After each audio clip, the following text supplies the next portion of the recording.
والصلاة والسلام على أشرف الأنبياء والمرسلين وعلى آله وأصحابه أجمعين ومن تبعهم بإحسان إلى يوم الدين أما بعد فأعوذ بالله من الشيطان الرجيم بسم الله الرحمن الرحيم إن أريد إلا الإصلاح ما استطعت وما توفيقي إلا بالله علیہ توکلت و الیہ انیب۔ معزز سامعین، اللہ کا فضل و کرم ہے کہ ہم لوگ آج سے ہمارے اپنے دروس کا ایک اور نیا سلسلہ شروع کرنے جا رہے ہیں۔ ایک اور نئے موضوع پر کچھ باتیں سیکھنے جا رہے ہیں۔ قبل اس کے کہ ہم موضوع میں داخل ہوں، کچھ باتیں جن کا تذکرہ اس پہلے درس میں ضروری ہے آپ کے سامنے کر دوں۔ پہلی بات تو یہ کہ اول و آخر آدمی کے سارے اعمال کا دار و مدار اخلاص نیت پر ہے۔ نیت کی درستگی یہ ہمارے اعمال کی قبولیت کی شرط ہے، اور جیسے اس سے پہلے بھی دروس میں نے اشارہ کیا ہے کہ کسی عمل سے پہلے بھی نیت کا درست ہونا ضروری ہے، عمل کے دوران بھی نیت کا درست ہونا ضروری ہے، اور عمل کے بعد بھی نیت کی درستگی ضروری ہے۔ اکثر ایسے ہوتے ہیں جو شروع تو اچھی نیت سے کرتے ہیں، درمیان میں بگاڑ آتا ہے، درمیان میں کبھی محفوظ رہتے ہیں، اخیر میں پہنچ کر عمل ختم ہونے کے بعد اخلاص کو گنوا بیٹھتے ہیں، عمل ضائع ہو جاتا ہے۔ تو طلب علم یہ بھی ایک عمل، ایک عبادت ہے، تو اس میں اخلاص نیت ہونے چاہیے۔ امام احمد بن حنبل رحمۃ اللہ علیہ نے ایک مرتبہ کہا کہ العلم لا يعدله شيء لمن حسنت نیتہ۔ جس آدمی کی نیت اچھی ہو اس آدمی کی کوئی چیز برابری نہیں کر سکتی، کوئی چیز، یعنی نیک نیتی کے ساتھ جو علم حاصل کرتا ہے اس کے علم حاصل کرنے کے برابر کوئی چیز نہیں ہو سکتی۔ امام احمد سے جب پوچھا گیا کہ وہ نیک نیتی جو آپ کہہ رہے ہیں، نیک نیت کا درست ہونا، اس سے مراد کیا ہے، تو امام احمد بن حنبل رحمۃ اللہ علیہ نے یہ بات کہی تھی کہ آدمی یہ نیت رکھے کہ یرفع الجہل عن نفسہ وعن غیرہ، وہ علم حاصل کرتے ہوئے نیت یہ رکھے کہ میں اپنے آپ سے سب سے پہلے اور اپنے علاوہ جن تک ہو سکے ان سے جہالت کو دور کروں گا۔ اس لیے کہ ہمارا یہ جو دین ہے، یہ دن پورا کا پورا دین اتباع ہے۔ اتباع کا مطلب ایک طے شدہ راستے پہ چلنا ہے، اور ایک طے شدہ راستے پہ چلنے کے لیے اس راستے کا جاننا ضروری ہے۔ تو اس طرح یوں کہیے کہ علم صحیح نیت کے ساتھ، علم اس نیت کے ساتھ کہ میں دین کو جانوں گا، دین پہ عمل کروں گا، اس نیت سے جب حاصل کرے گا تو اس سے بڑا کوئی عمل، اس سے بڑا کوئی کام انسان کی زندگی میں نہیں ہے۔ ہمارے یہ جو دروس ہوتے ہیں ان کا مقصد بھی حقیقت میں یہی ہے۔ ہم چاہتے کیا ہیں؟ سب سے پہلے ہم اپنے آپ کو درست کریں، اور اس کے بعد جتنے بھائیوں کو تک، بہنوں تک یہ پیغام پہنچ سکتا ہے اس کو پہنچائیں، تاکہ اول و آخر جو ہماری اور آپ کی زندگی کا مقصد ہے، اللہ تعالیٰ کی رضا اور خوشنودی حاصل کرنا، یہ ہمیں حاصل ہو جائے۔ آج سے جو ایک ہم سلسلہ شروع کرنے جا رہے ہیں، یہ مسئلہ ویسے بھی نیک نیتی کا زیادہ تقاضا کرتا ہے، اس لیے کہ یہ مسئلہ بظاہر آپ دیکھیں گے تو کوئی معمولی مسئلہ نہیں، بہت بڑا مسئلہ ہے۔ حضرت نبی اکرم صلی اللہ علیہ وسلم نے، اللہ کے نبی صلی اللہ علیہ وسلم نے حضرت ابو ذر کو مخاطب کرتے ہوئے کہا تھا کہ ابو ذر، میں تمہیں کمزور سا دیکھتا ہوں، اور اپنے لیے جو پسند کرتا ہوں وہی تمہارے لیے بھی پسند کرتا ہوں، جو اپنے لیے پسند کرتا ہوں وہی تمہارے لیے بھی پسند کرتا ہوں، اس لیے لا تأمرن علی اثنین ولا تولین مال یتیم، کبھی دو آدمیوں کے ذمہ دار مت بنو اور کبھی کسی یتیم کے مال کے سرپرستی حاصل مت کرو، اس لیے کہ بہت مشکل ہے ایک ذمہ داری قبول کرنے کے بعد اسے ادا کرنا، یہ بہت مشکل ہے۔ تو دو آدمیوں کے پر امیر بننے کے بعد دو کے درمیان انصاف کو قائم رکھنا بہت مشکل ہے۔ ایسی صورت میں شریعت کیا کہتی ہے؟ جب آدمی انصاف نہیں کر سکتا تو اس سے بہتر یہ ہے کہ اس آدمی قدم ہی نہ رکھے۔ ایسا ہی مسئلہ آپ جانتے ہیں زوجین کے مسئلے میں، ایک سے زائد بیوی اگر کوئی رکھنا چاہتا ہے، اسلامی شریعت شرط پہلے رکھتی ہے کہ انصاف کرے۔ اگر انصاف نہیں کر سکتا تو اللہ تعالیٰ نے کہا فَإِنْ خِفْتُمْ أَلَّا تَعْدِلُوا فَوَاحِدَةً، تو ایک پر بس کرو۔ ایسا ہی ایک مسئلہ ہے، دو آدمی کسی معاملے میں جھگڑتے ہوں تو ان کے درمیان انصاف کرنا، دو افراد کے درمیان فیصلہ کرنا، یہ بہت نازک معاملہ ہے۔ قضاء جسے کہتے ہیں، فیصلہ کرنا بہت نازک معاملہ ہے۔ آپ دیکھیں گے سلف صالحین میں سے کئی ایک کے متعلق یہ بات ہے کہ ان کے سامنے جو ہے عہدہ پیش کیا جاتا تھا، قاضی بنانے کے لیے بھاگ جاتے تھے، یعنی حاکم وقت کو اعتماد ہے کہ یہ آدمی انصاف کے تقاضے کو پورا کرے گا، نہ کسی قرابت داری نہ کسی اس کی وجہ سے، بلکہ ان کے علم اور ان کے تقوی پہ بھروسہ ہے کہ یہ آدمی صحیح فیصلے کرے گا۔ وہ چاہتا ہے کہ قاضی کی حیثیت سے انہیں متعین کرے، لیکن وہ کیا کرتے تھے؟ بھاگ جاتے تھے، کہتے تھے نہیں ہوگا۔ اور آپ کو مشہور جو واقعات بہت سارے ہیں، خود امام ابو حنیفہ رحمہ اللہ کا یہ مسئلہ ہے۔ امام ابو حنیفہ رحمہ اللہ کو جو ہے قضاء کا عہدہ پیش کیا گیا تھا، امام ابو حنیفہ رحمہ اللہ بچ کر گئے اور چھپ گئے کہ حاکم کو پتہ نہ چلے کہ میں کہاں ہوں۔ تو دو افراد کے درمیان فیصلہ کرنا بڑا نازک مسئلہ ہے۔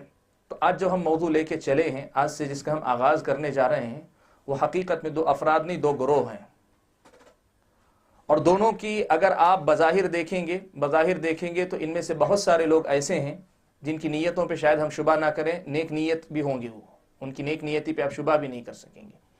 یہ دو گروہ ہیں، ایک ہے علماء جن کو ہم جو ہے مطلب اسکالر کہتے ہیں، بڑے علماء راسخین فی العلم، ان کے، اور مفکرین جن کو کہا جاتا ہے، یا جو ہے اعلیٰ درجے کی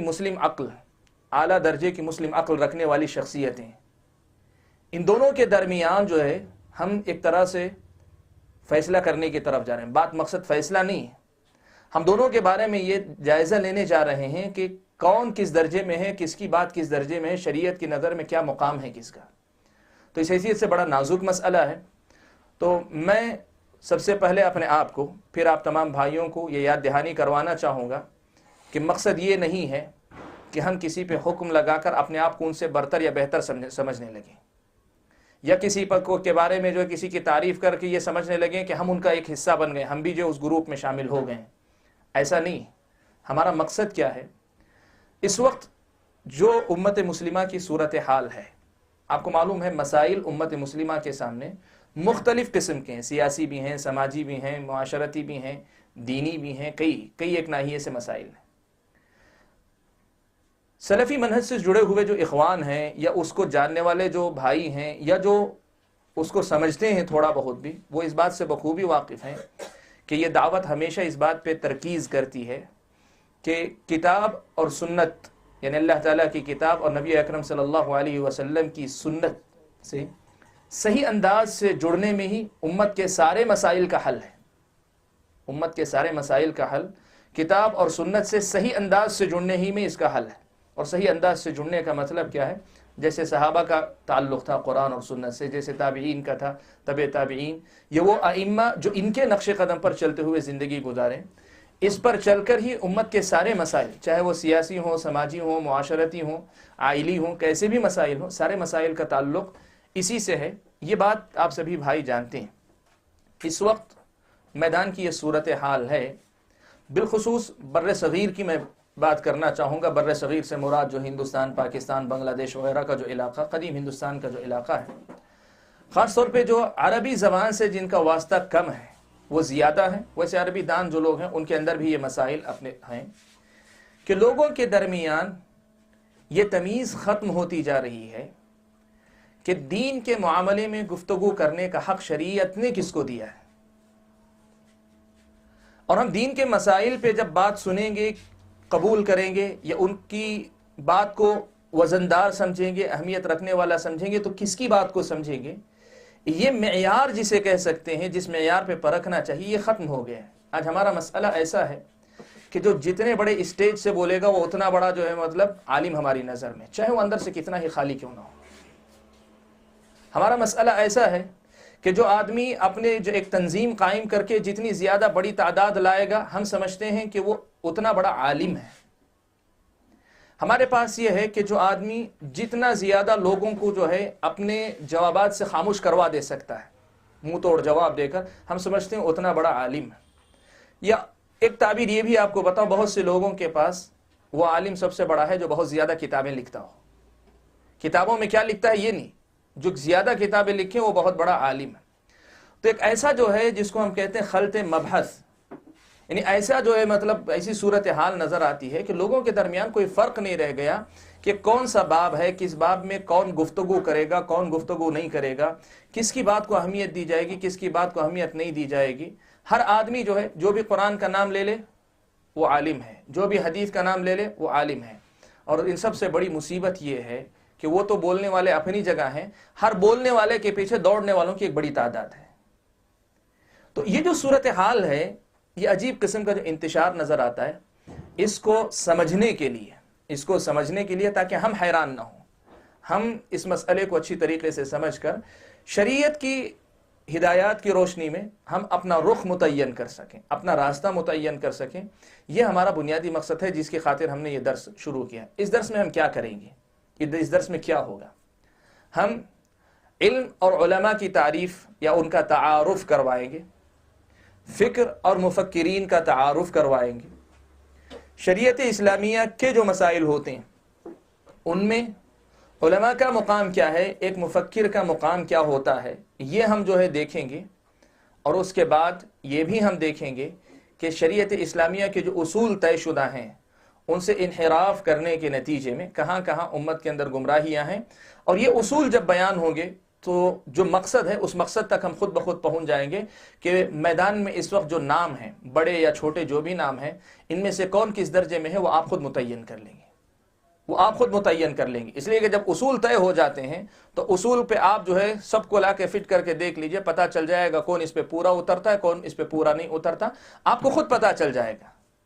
اس کے بجائے کسی کی عقیدت میں، کسی کی محبت میں اندھے بن کر اگر ہم جو ہے صرف یہی ان کے دفاع کرنے میں لگ جائیں، ان کی ہر غلط بات کو صحیح ثابت کرنے پہ لگ جائیں، ہر ان کی بات کی تعویل کرنے کے نہیں فلاں بات کی فلاں دلیل ہو سکتی ہے، یہ دلیل، یہ جو مزاج لوگوں کے اندر اس وقت میدان کی صورتحال ہے، یہ جو ہے امت کو نقصان پہنچانے والا ہے۔ اور سب سے بڑھ کر یہ کہ ہدایت کا جو راستہ جس کو اللہ کے نبی صلی اللہ علیہ وسلم نے یہ کہا تھا کہ ترکتکم علی المحجۃ البیضاء، میں نے بالکل واضح اور روشن راستے پہ تمہیں چھوڑا ہے، یہ روشن راستہ تاریکیوں سے بھر گیا ہے۔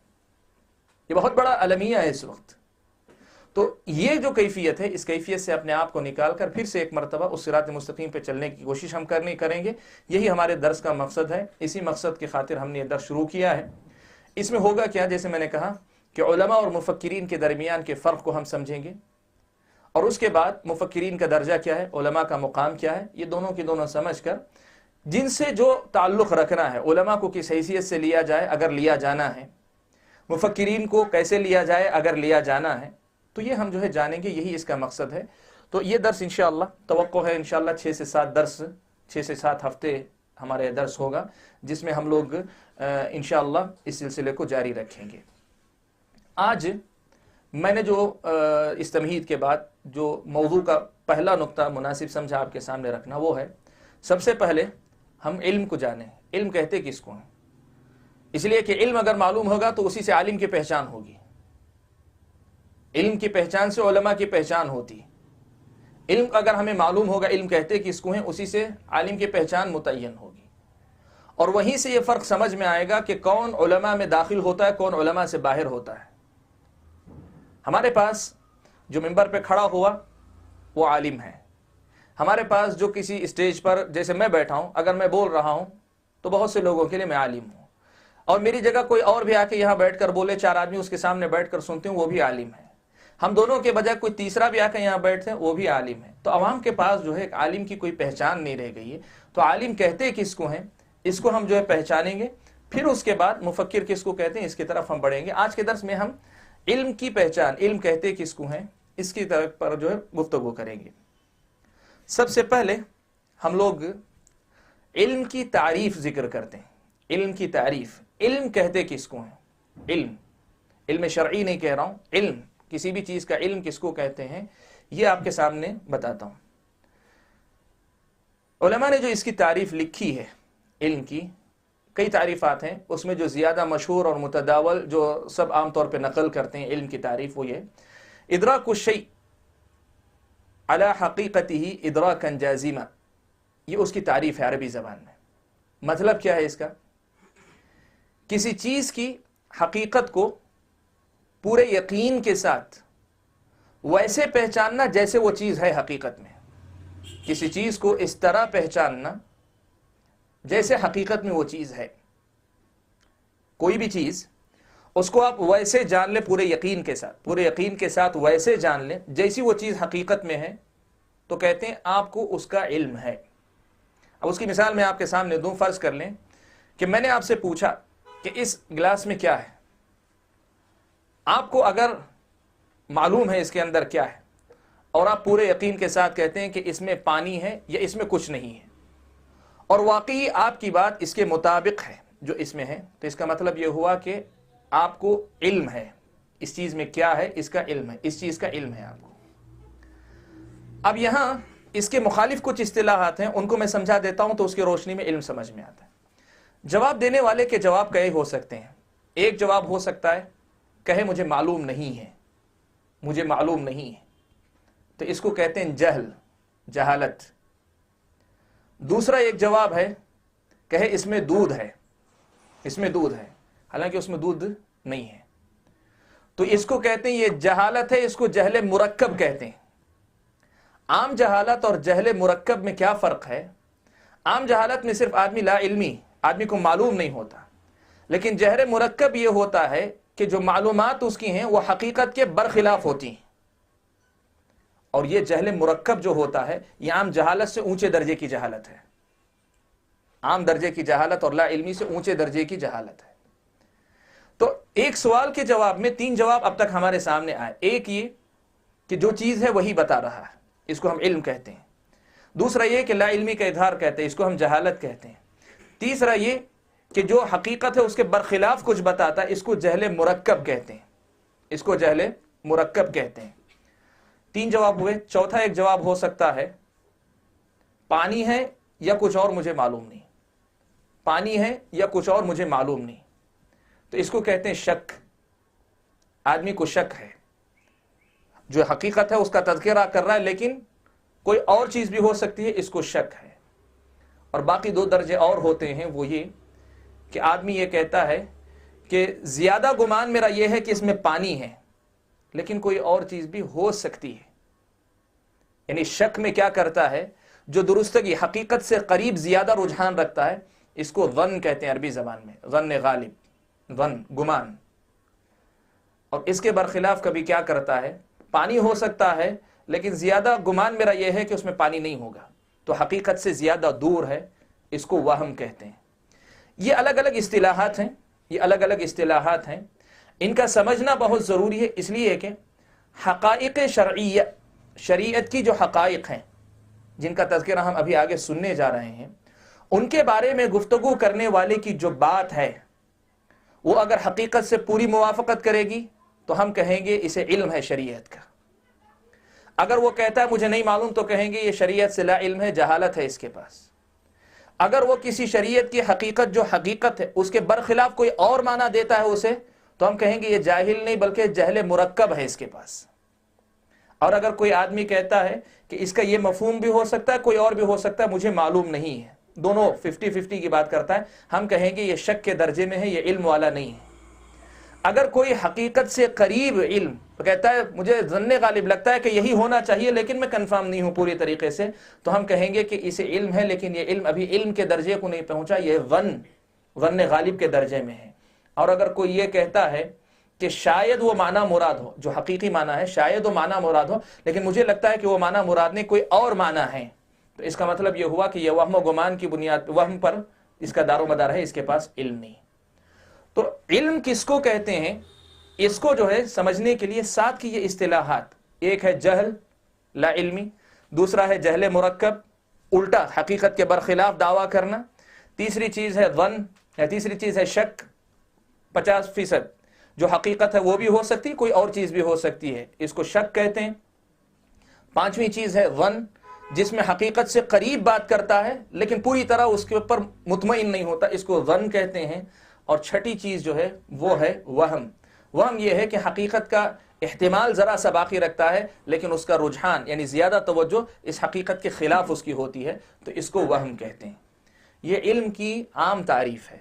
علم کی عام تعریف ہے کسی بھی چیز کے بارے میں اگر آدمی خبر دیتا ہے اور اس کی خبر یا اس کے ادراک اس چیز کو سے واقفیت اس کی جس درجے میں ہوگی اس درجے کی اصطلاح اسے دی جائے گی۔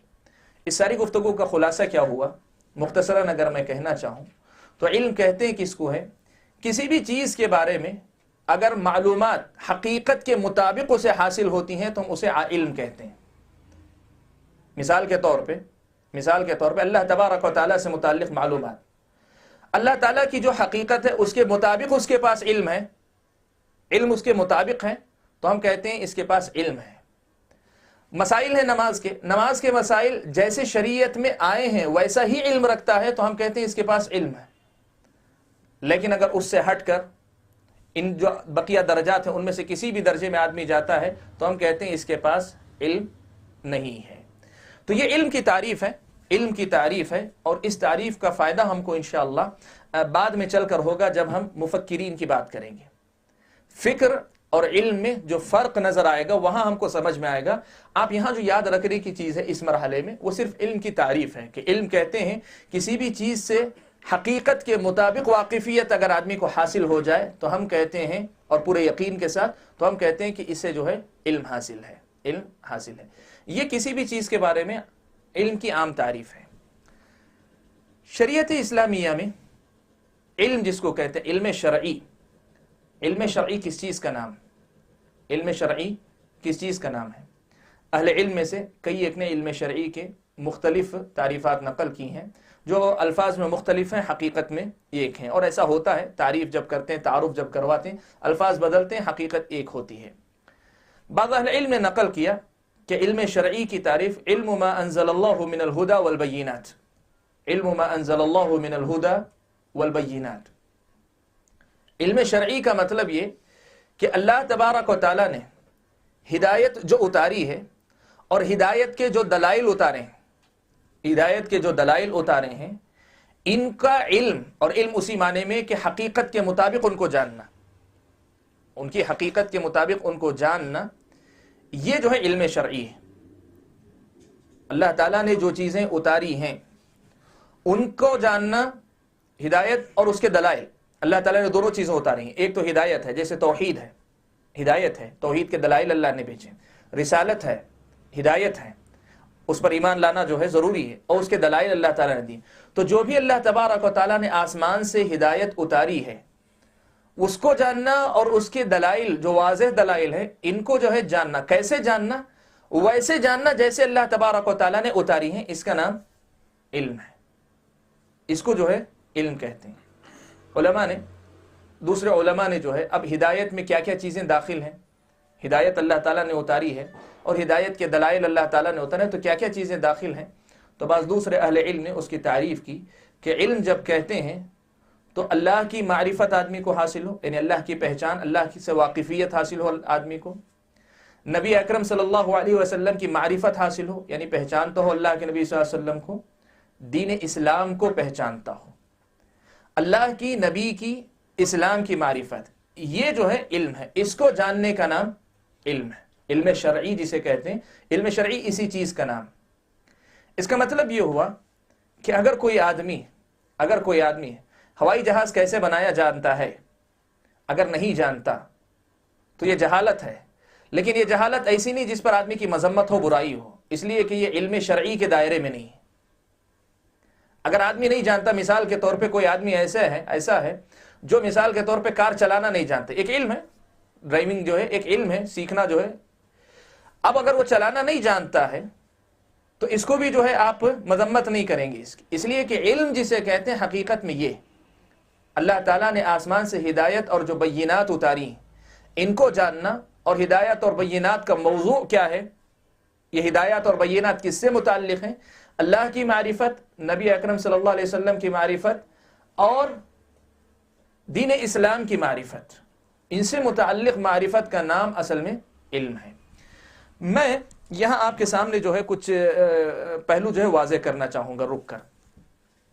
اللہ تبارک و تعالیٰ کی معرفت، نبی کی معرفت، اور آسمان سے اللہ تبارک و تعالیٰ نے جو دین اتارا ہے، دین اسلام کی معرفت، یہی علم ہے۔ لیکن اس کا علم کس ذریعے سے حاصل ہوگا؟ دلائل شرعیہ یعنی بینات۔ ہدایت کی اگر تفسیر آپ کہنا چاہیں تو ہدایت کی تفسیر میں یہ تین چیزیں داخل ہیں: اللہ، رسول اور دین اسلام۔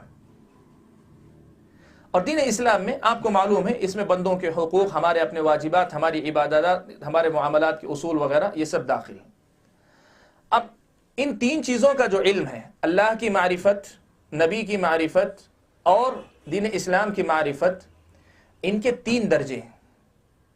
ان کے تین درجے۔ ایک درجہ ہے فرض عین کا، یعنی اللہ کی معرفت، رسول کی معرفت اور اس کے ساتھ دین اسلام کی معرفت کا کچھ حصہ ایسا ہے جو فرض عین کے درجے میں ہے۔ دوسرا ہے جو فرض کفایہ کے درجے میں ہے، اور تیسرا ہے جو مستحب کے درجے میں ہے۔ اس کی وضاحت ذرا آپ کے سامنے کرتا ہوں۔ یہیں سے ہم لوگ جو ہے علماء کو پہچاننا شروع کرتے ہیں۔ علم تو ہم نے جانا، علم کہتے ہیں کہ اس کو ہم نے مختصراً پہچانا، اور مزید وضاحت آئندہ جب موازنہ کریں گے تب ہوگی۔ لیکن یہاں سے جو ہے ہم شروع کرتے ہیں بات۔ یہ جو معرفت ہے، اللہ کی معرفت، رسول کی معرفت یا نبی کی معرفت اور دین اسلام کی جو معرفت ہے، اس کے تین درجے ہیں۔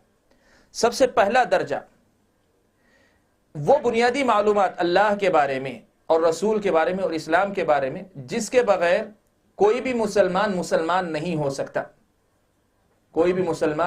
نہیں ہو سکتا۔ یہ علم کا وہ درجہ ہے جو فرض عین کہلاتا ہے، یعنی ہر مسلمان کے لیے اس کا جاننا ضروری ہے۔ کیسے جاننا؟ جیسے اللہ تبارک و تعالیٰ نے شریعت میں بتائی ہے اس کی حقیقت، ویسے ہی جاننا۔ اب اللہ تعالیٰ کے بارے میں کوئی بھی آدمی اپنا کوئی تصور قائم کر لے، کہے اسے معرفت حاصل ہے اللہ تعالیٰ کی، تو یہ نہیں۔ شریعت اسلامیہ میں، اور بات ذہن میں رکھیں، ہم نے پہلی تعریف کی ہدایت بینات کی روشنی میں، ہدایت جو ہے بینات کی روشنی میں، دلائل کی روشنی میں، قرآن اور سنت، اور یعنی قرآن اور سنت کی جو دلائل ہیں ان کی روشنی میں اللہ کی پہچان، نبی کی پہچان اور دین اسلام کی پہچان ہو۔ اس کا مطلب یہ ہوا کہ علم کی وہ مقدار جس کے بغیر ایک آدمی، ایک مسلمان اپنے اوپر عائد ہونے والے جو فرائض ہیں ان کو ادا نہیں کر سکتا۔ جیسے اسلام میں داخل ہونے کے لیے اللہ تعالیٰ کی جتنی پہچان ضروری ہے، نبی کی جتنی پہچان ضروری ہے، اور اسلامی شریعت کے بنیادی واجبات، نماز، طہارت وغیرہ کے جو بنیادی مسائل ہیں، ان مسائل کا جاننا یہ فرض عین کے درجے میں ہوتا ہے، ہر مسلمان پر واجب ہوتا ہے۔ یہ پہلا درجہ ہے علم کا۔ دوسرا درجہ ہے فرض کفایہ کا، اور یہ فرض کفایہ کا درجہ کون سا ہے؟ یہ ہے شریعت کے وہ مسائل جن کا جاننا پوری امت پر فرض، لیکن یہ فرض کفایہ کے درجہ میں ہے، یعنی امت کا ایک طبقہ حاصل کرے علم حاصل کرے تو پوری امت کی طرف سے فرض ساقط ہو جائے گا۔ اس میں کیا چیزیں داخل ہوتی ہیں؟ فرض عین کے درجے کے جو احکام ہیں ان سے اوپر اٹھ کر جو مسائل ہیں، جیسے فقہ کی تفصیلات پڑھنا، علم حدیث کی تفصیلات کو جاننا، علم تفسیر کی تفصیلات کو جاننا، یہ عقیدے کے تفصیلی مباحث کو جاننا، ہر ایک کے دلائل اور اس کا مناقشہ، اس میں کیا غلطی ہے اور کیوں غلط ہے، صحیح کیا ہے تو کیوں صحیح ہے، یہ ساری باتیں جاننا جو فرض کفایہ کے درجے میں ہیں۔ امت کا ایک طبقہ ایسا ہونا چاہیے، فلولا نفر من كل فرقة منهم طائفة ليتفقهوا في الدين، تو دین کی سمجھ حاصل کرے۔ پہلا جو درجہ تھا دین کی اس مقدار کی سمجھ تھی جو ایک مسلمان کے یومیہ ضروریات کے لیے ضروری تھی۔ اب یہ جو دوسرا درجہ ہے یہ اس سے اوپر کا درجہ ہے کہ دین کے وہ احکام و مسائل جو امت کے لیے واجب ہیں۔ اب امت کے مسائل کا جواب دینے کے لیے عالم کا ہونا ضروری ہے، تو یہ علم جن سے امت کے مسائل واجبات کے درجے میں حل ہوں، یہ جو ہے، یہ مرحلہ جو ہے یہ فرض کفایہ کے درجے میں آتا ہے۔ اور تیسرا درجہ جو ہے وہ ہے کہ یہاں اللہ تبارک و تعالیٰ کے جو ہے مطلب دنیا میں، کائنات میں اللہ تبارک و تعالیٰ نے علم کے کچھ حصے ایسے بھی رکھے ہیں کہ وہ اگر وہ حاصل نہ ہو تو امت کے انفرادی اور اجتماعی واجبات میں کمی نہیں آتی ہے، یعنی وہ واجبات ادا ہو جاتے ہیں، وہ واجبات ادا ہو جاتے ہیں، انفرادی ہوں یا اجتماعی ہوں وہ ادا ہو جاتے ہیں، لیکن ان کے حاصل ہونے کی وجہ سے کیا ہوتا ہے، انفرادی یا اجتماعی جو عبادات ہوتی ہیں ان کی کیفیات میں اضافہ ہو جاتا ہے۔ یہ علم جو ہے مستحب درجے کا علم کہلاتا ہے، پوری امت کے لیے یہ مستحب درجے کا علم ہے۔ جیسے مثال کے طور پہ اللہ تبارک و تعالیٰ کی توحید اور اللہ تبارک و تعالیٰ کی یکتائی کی دلائل قرآن و سنت میں واضح ہیں۔ کچھ وہ ہیں جو فرض عین کے درجے میں ہیں جو ماننا ہے مسلمان کو، اور کچھ وہ ہیں جو فرض کفایہ کے درجے میں ہیں، قرآن اور سنت کے نصوص کو شرع سمجھ کر تشریح کرنا۔ اس کے بعد جو ہے کائنات میں اللہ تبارک و تعالیٰ نے بہت سے دلائل رکھے ہوئے ہیں، بہت سی اللہ تبارک و تعالیٰ نے نشانیاں رکھی ہیں۔ اگر کوئی ان کو نہیں جانتا ہے، اگر ان کو کوئی نہیں جانتا ہے تو اس کی وجہ سے نہ تو جو ہے انفرادی نہ اجتماعی کسی بھی درجے کی عبادات میں یا کسی بھی درجے کی واجبات میں کمی نہیں آتی، واجبات ادا ہو جاتے ہیں، لیکن اگر ان کو جانتا ہے تو اس کی وجہ سے کیا ہوتا ہے، جو واجبات ادا ہوتے ہیں ان کی کیفیت میں اضافہ ہو جاتا ہے۔ یہ مستحب درجے کا علم ہے، یہ مستحب درجے کا علم ہے۔ آپ یہ بات یاد رکھیں، عالم وہ ہوتا ہے جس کا آغاز فرض عین کے درجے کے علم سے ہوتا ہے، پھر وہ فرض کفایہ کے درجے کے علم اور اس کے ساتھ مستحب درجے کے علم کو اپناتا ہے۔ کبھی ایسا ہوتا ہے کہ واجبات کے درجے کا جو علم ہے، فرض عین کے درجے کا جو علم ہے، جو ایک عام مسلمان کو بھی حاصل ہوتا ہے، اس کے ساتھ مستحب درجے کی کچھ چیزیں انسان کو حاصل ہوتی ہیں۔ انسان اپنی زندگی میں بہت سی ایسی چیزیں دیکھتا ہے جو اگر نہ ہو تو واجب تو ادا ہو جائے گا، لیکن اس کے ہونے کی وجہ سے کیفیتیں بڑھتی جاتی ہیں۔ تو ان کے علم کی وجہ سے آدمی عالم نہیں ہو جاتا، وہ طالب علم رہتا ہے۔ اگر آپ کو میں کہنا چاہوں تو آپ کے سامنے میں یوں کہتا ہوں، دیکھیے کہ طلب علم کے راستے میں جو درجے ہو سکتے ہیں، جو شریعت میں عام طور پہ جو الفاظ آئے ہیں ان کی روشنی میں اگر آپ دیکھیں، ایک مرحلہ طالب علم کا ہے۔ طالب علم کس مرحلے کی بات کر رہا ہوں؟ پہلے مرحلے کی نہیں، پہلا جو مرحلہ ہے واجب کے درجے کا جو علم ہے، یہ ہر مسلمان کا حصہ ہے، لیکن جو فرض کفایہ کے درجے کا علم ہے، فرض کفایہ کے درجے کا جو علم ہے، یہ فرض کفایہ کے درجے کا جو علم ہے اس کے آپ جو ہے 3 حصے سمجھیں۔ ایک وہ ہے جو فرض کفایہ کے درجے کا علم حاصل کرنا شروع کرتا ہے، اس راستے میں نکلا ہے، اس کو ہم طالب علم کہتے ہیں۔ دوسرا وہ ہے جو اس اباب میں فرض کفایہ کے درجے کے علم میں بہت سے مسائل جانتا ہے اور تقریباً آپ کہیں تقریباً علم سے واقف ہے، اس کو ہم عالم کہتے ہیں۔ اور کچھ چیزیں ایسی ہوتی ہیں جو صرف واقفیت کی حد تک نہیں ہوتی، واقفیت کے بعد پھر تحلیل اور تجزیہ کا کچھ مقام آتا ہے جس کو ہم اجتہاد کا درجہ کہیں، اجتہاد کا درجہ۔ علماء میں بھی جو ہے ہر عالم جو ہے اس درجے کا نہیں ہوتا کہ وہ تمام مسائل میں وہ اپنی علم کی روشنی میں فتویٰ دینے لگ جائیں۔ یہ راسخین فی العلم کا مقام ہے، جسے شریعت اسلامیہ نے نقل کیا۔ شریعت میں تینوں اصطلاحات آئی ہیں، طلب علم کی اصطلاح بھی ہے، عالم کی اصطلاح بھی ہے، اور راسخین فی العلم کی اصطلاح بھی شریعت اسلامیہ میں وارد ہے۔ آپ اس حقیقت کو سمجھیں کہ عالم جو ہوتا ہے وہ کیا کرتا ہے۔ سب سے پہلے آپ دیکھیں، وہ چاہے فرض کفایہ کے درجے کا علم ہو، چاہے وہ فرض عین کے درجے کا علم ہو جو تمام مسلمانوں کے لیے ضروری ہے، دوسرا فرض کفایہ کے درجے کا علم ہو جو امت کے ایک طبقے کے لیے ضروری ہے، یا تیسرا جو جسے میں نے مستحبات کے درجے کا علم کہا اور مزید تفصیلات وغیرہ میں جانے کی بات کی، جس کی وجہ سے جو بات پہلے سے طے شدہ ہے اسی کی مزید وضاحت ہوتی ہے یا اسی کو اور زیادہ کھول کر بیان کیا جاتا ہے، یہ مستحب درجے کا علم ہے۔ آپ اس چیز میں دیکھیں کہ ان سب کے اندر جو بنیادی نقطہ ہوگا وہ کیا ہے کہ کسی بھی چیز کے بارے میں علم ایسا حاصل کرنا جیسی چیز وہ حقیقت میں ہے، اس کو عالم کہتے ہیں شریعت اسلامیہ کی روشنی میں۔ اب یہاں میں واپس لوٹتا ہوں اپنے بنیادی نقطے کی طرف۔ میں نے کیا کہا؟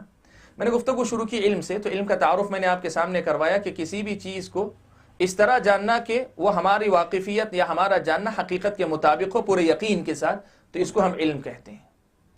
اور شریعت کا علم، اگر شریعت کے جو موضوعات ہیں، یعنی اللہ تعالیٰ کی ذات اور اس کے حقوق، نبی کی ذات اور ان کے حقوق، اور شریعت اسلامیہ یعنی دین اسلام اور دین اسلام کے احکام اور مسائل، ان سے واقفیت کما حق ہو، یعنی جیسی ان کی حقیقت اللہ تعالیٰ نے بتلائی ہے ویسی اگر آدمی کو ہو جاتی ہے تو ہم کہیں گے کہ اس آدمی کو شریعت کا علم ہے، اس آدمی کو شریعت کا علم ہے۔ اب یہاں ایک مسئلہ میں آپ کے سامنے واضح کرنا چاہتا ہوں، وہ یہ، ہم یہ بات بار بار زور دے رہے ہیں، ہم یہ بات اس بات پہ بار بار زور دے رہے ہیں کہ علم وہی ہے جو حقیقت کے مطابق ہو، علم وہی ہے جو حقیقت کے مطابق ہو، اس پر ہم بار بار زور دے رہے ہیں۔ اللہ تبارک و تعالیٰ کے بارے میں علم حقیقت کے مطابق جو علم ہے وہ کیسے حاصل ہوگا؟ اللہ تبارک و تعالیٰ کے بارے میں جو علم ہے وہ حقیقت کے مطابق کیسے حاصل ہوگا؟ نبی کے بارے میں جو علم ہے جو شریعت میں ہے یا جو حقیقت ہے، نبی کے بارے میں جو حقائق ہیں ان کا علم حقیقت کے مطابق ہمیں کیسے حاصل ہوگا؟ یا دین اسلام ہے، دین اسلام کے احکام و مسائل کو ان کے مطابق، ان کی حقیقت کے مطابق جاننا یہ کیسے نصیب ہوگا؟ یہ اصل سوال ہے، نازک سوال، جہاں جو ہے ایک عالم اور دوسرے ایک مفکر کے درمیان فرق آتا ہے، فرق جو ہے یہاں آتا ہے۔ کیسے آتا ہے؟ دیکھیے، اہل علم کے پاس یہ بات طے شدہ ہے، یہ بات طے شدہ ہے، کئی ایک اہل علم نے جو یہ بات نقل کی ہے کہ اللہ تبارک و تعالیٰ کے بارے میں علم، نبی کے بارے میں علم اور ان دونوں کے حقوق کے بارے میں علم، شریعت اسلامیہ کے بارے میں علم، جو کہ حقیقت میں علم شرعی ہے، یہ علم کیا ہے؟ کئی علماء نے نقل کی یہ بات، امام ذہبی ہیں، امام ابن قیم رحمۃ اللہ علیہ، اور کئی علماء ہیں، اشعار علماء کے جو اس فن میں ہیں وہ اشعار میں انہوں نے کہا، ابن قیم رحمۃ اللہ علیہ کا مشہور ایک قول ہے، وہ اکثر علماء نقل کرتے ہیں کہ العلم قال اللہ قال رسولہ قال صحابتہم اولو العرفان۔ علم کیا ہے؟ علم قال اللہ ہے، قال الرسول ہے، قال الصحابۃ ہے، اس لیے کہ وہ اولو العرفان ہے، وہ معرفت رکھنے والے ہیں۔ یہ علم کا حقیقت کے مطابق جو علم ہے، یہ حقیقت کے مطابق جو علم حاصل ہوتا ہے وہ کیسے حاصل ہوتا ہے؟ علامہ ابن قیم رحمۃ اللہ علیہ نے یہاں نقل کیا، اور یہ بات تقریباً کئی علماء نے نقل کی ہے۔ علامہ ابن قیم سے پہلے کہیے امام ذہبی رحمۃ اللہ علیہ نے یہی بات نقل کی۔ امام ذہبی رحمۃ اللہ علیہ کا بھی شعر ایسے ہی، العلم قال اللہ قال رسولہ قال الصحابۃ لیس فیہ خلف، یہ امام ذہبی رحمۃ اللہ علیہ کا شعر۔ علماء کے پاس یہ مسئلہ ہے کہ حقیقت کے مطابق جو علم ہے وہ 3 ذریعوں سے حاصل ہوتا ہے، یا اگر آپ کہنا چاہیں تو حقیقت میں 2 ذریعوں سے حاصل ہوتا ہے۔ ایک ہے اللہ تبارک و تعالیٰ کی کتاب، دوسری چیز ہے نبی اکرم صلی اللہ علیہ وسلم کی سنت، اور تیسری چیز ہے صحابہ کے اقوال۔ یہاں ہم لوگ ایک نازک بات رک کر سمجھیں گے۔ یہ بات عام طور پہ سبھی جانتے ہیں، یہ بات عام طور پہ سبھی جانتے ہیں کہ شریعت کے ہر مسئلے میں قرآن و سنت دلیل ہے، قرآن و سنت دلیل ہے، لیکن جو بات ہم بتانا چاہ رہے ہیں وہ یہ کہ علم وہ جو حقیقت سے مطابق ہو وہ قرآن ہی سے حاصل ہو سکتا ہے، سنت ہی سے حاصل ہو سکتا ہے، اور صحابہ کے طریقے پر ہی ہو سکتا ہے۔ ان سے ہٹ کر اگر کسی اور ذریعے سے حاصل کرنا چاہے گا تو جو چیز اسے حاصل ہوگی وہ علم نہیں ہوگی۔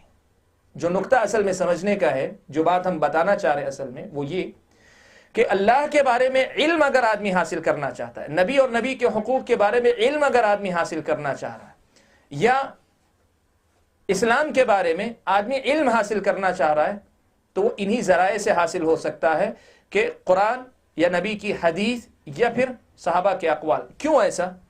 کیوں انہی کے ذریعے حاصل ہو سکتا ہے؟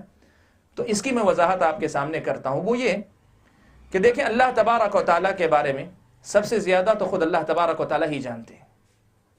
اللہ تبارک و تعالیٰ کے بارے میں اللہ تبارک و تعالیٰ ہی سب سے زیادہ جانتے ہیں۔ تو اللہ تبارک و تعالیٰ کو جاننے کا سب سے بہتر ذریعہ کیا ہے؟ سب سے صحیح ذریعہ اللہ کی کتاب ہے، خود اس کی اپنی کتاب ہے، اللہ تعالیٰ کا کلام ہے۔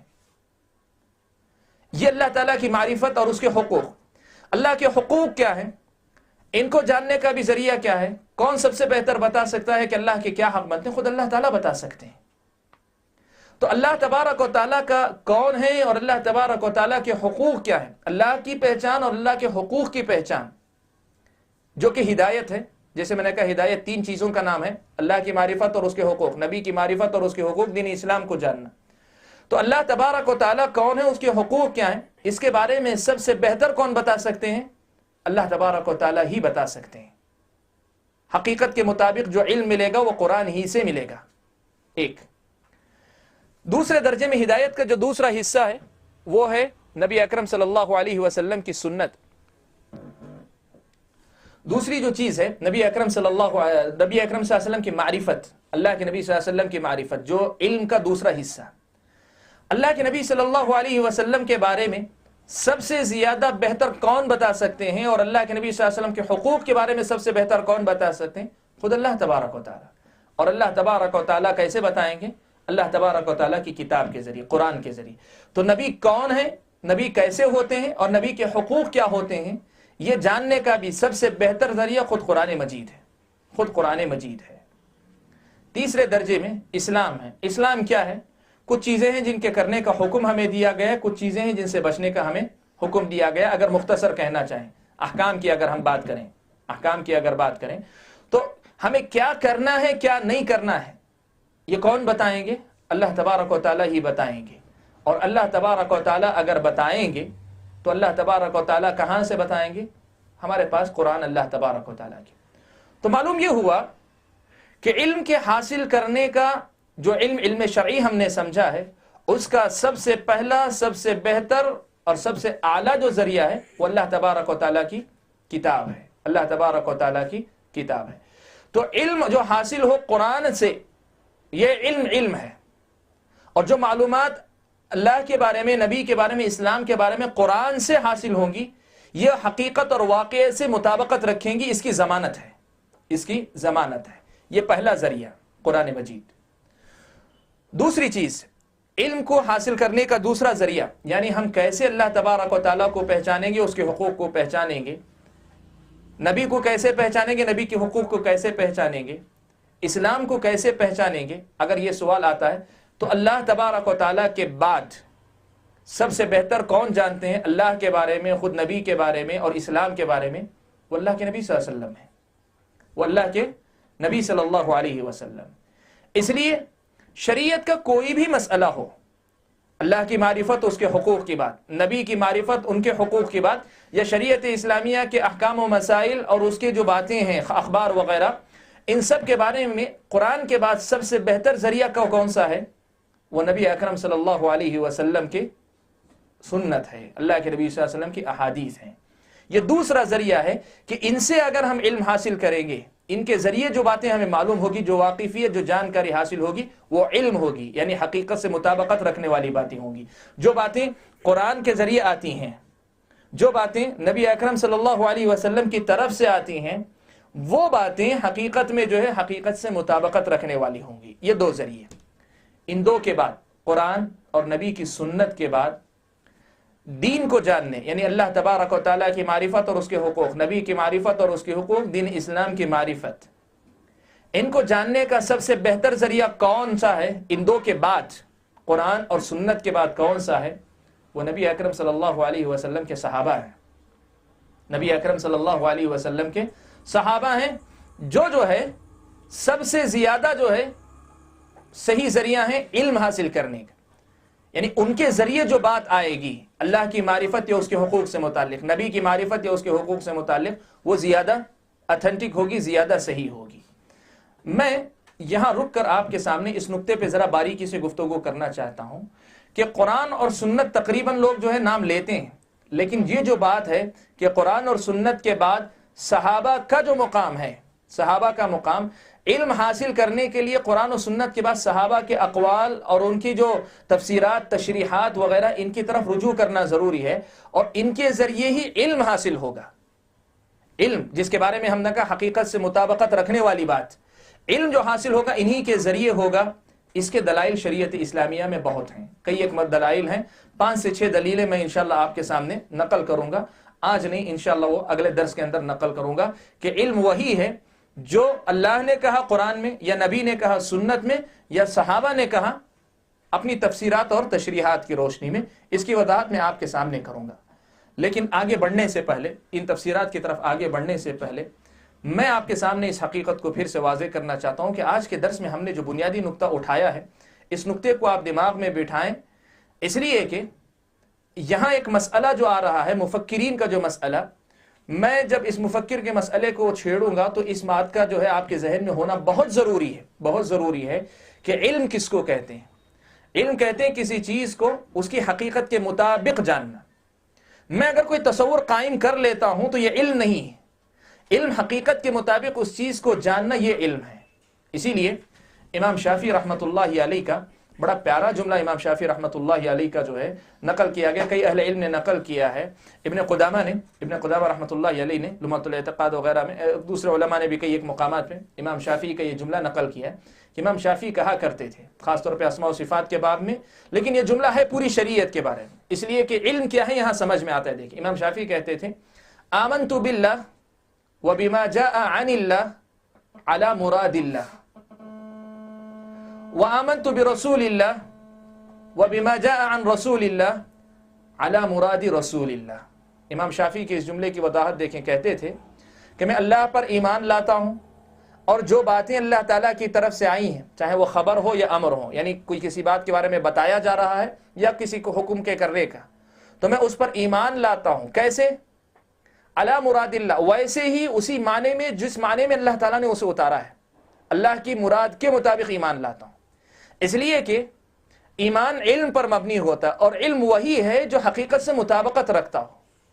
آپ ایمان لانے کا دعویٰ کریں لیکن آپ کا ایمان اس حقیقت سے مطابقت نہ کرتا ہو جو حقیقت اللہ کی مراد ہے، اللہ کی مراد ہے، تو اس کا مطلب آپ کا ایمان نہیں۔ اسی لیے امام شافعی نے کیا کہا، آمنت باللہ وبما جاء عن اللہ کہنے کے بعد علی مراد اللہ، اور اس کے بعد کہا آمنت برسول اللہ وبما جاء عن رسول اللہ علی مراد رسول اللہ، علی مراد رسول اللہ، میں رسول پر ایمان لاتا ہوں اور جو باتیں اللہ کے رسول کی طرف سے ہیں، چاہے وہ خبر ہوں، یعنی آپ نے کچھ باتیں بتائی ہوں، خبر دی ہوں، بتلایا ہو، یا وہ امر ہو یعنی اللہ تعالیٰ کے نبی صلی اللہ علیہ وسلم کے احکام ہوں، ان پر ایمان لاتا ہوں۔ کیسے لاتا ہوں؟ علی مراد رسول اللہ، اسی معنی میں لاتا ہوں جس معنی میں اللہ کے نبی نے کہا ہے۔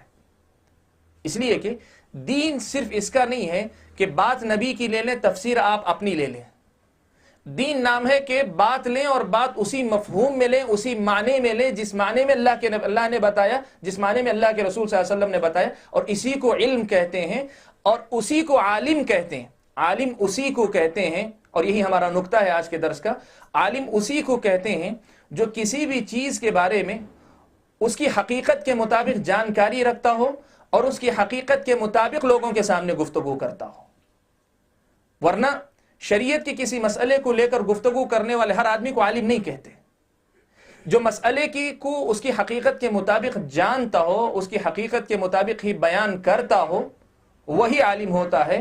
اور وہ کیسے بنے گا؟ جیسے ہم نے کہا، جو اپنا علم جو ہے قرآن سے لیتا ہے، جو اپنا علم نبی کی سنت سے لیتا ہے، جو اپنا علم اقوال صحابہ یا تشریحات صحابہ، توضیحات صحابہ کی روشنی میں لیتا ہے، یہی اصل میں عالم ہوتا ہے۔ اور جیسے میں نے کہا کہ عالم کے درجے ہیں، ابتدا طالب علم سے ہوتے، پہلے جو ہے مسلمان ہوتا ہے ہر کوئی جو فرض عین کے درجے کا علم حاصل کرتا ہے، اس کے بعد فرض کفایہ کے درجے کا جو علم حاصل کرنا شروع کرتا ہے، اس مرحلے میں پہلے وہ طالب علم ہوتا ہے، پھر عام علماء میں اس کا شمار ہوتا ہے، پھر اس کے بعد گنے چنے لوگ ہوتے ہیں جو راسخین فی العلم کے درجے تک جا کر پہنچتے ہیں۔ لیکن ان تینوں کے اندر قدر مشترک ایک بات جو ہے کامن ہوتی ہے، وہ یہ کہ بلکہ چاروں میں، جو مسلمان کا درجہ فرض عین کا یا فرض کفایہ میں طالب علم، عام علماء یا راسخین فی العلم، ان چاروں کے درمیان جو قدر مشترک ہوتی ہے وہ یہ کہ ان کی ساری باتیں علم پر مبنی ہوتی ہیں، علم پر مبنی ہوتی ہیں۔